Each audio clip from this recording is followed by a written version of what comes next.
Hello mga ka-IT! So for today, magko-configure tayo ng interface sa ating Angeles router.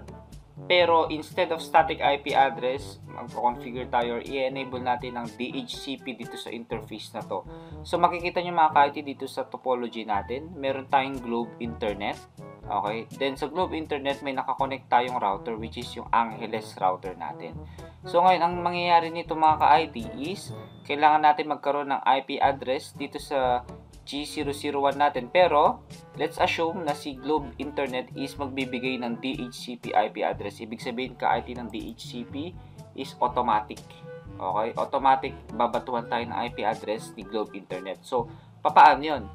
Open natin yung Angeles router. Okay. So, sa Angeles router natin, nasa global config mode tayo. Okay, para sa mga nag-i-start, sige.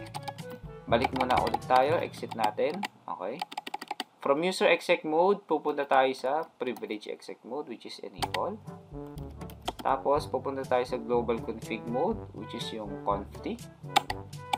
Then, papasok tayo sa interface configuration mode. So, for this setup is kay interface gig 001. Okay. Then, ang gagawin natin, tatype natin ang no shutdown para i-turn on natin yung interface. Okay. Yan, turn on natin. Yan na natin to. Yan. So, naka-turn on na siya. Ngayon, check nga natin yung status ng interface kung may naka-configure na ba. Okay, check natin. Okay.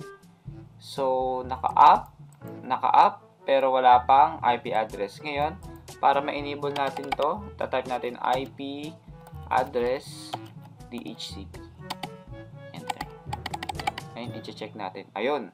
So, pansin nyo mga ka-IT, interface gigabit 001 assigned DHCP address 252.1.11 hostname Angeles. So, ibig sabihin, si Globe Internet binigyan na tayo ng IP address. Again, so para ma-configure natin, ito ang command, IP address space DHCP. Ngayon, i-verify natin sa favorite nating command, ang show IP interface brief. Napansin niyo, meron na siyang IP address and nakuha niya yon via DHCP. Okay. So, ayun ka-IT. Ganun lang ka-basic ang pag-enable or pag-configure ng interface ng router via DHCP. So, mga ka-IT, hopefully may natutunan ulit kayo dito sa short tutorial na to. Kung may natutunan kayo, please hit the like button and don't forget to subscribe for more YouTube videos. Okay? Bye-bye.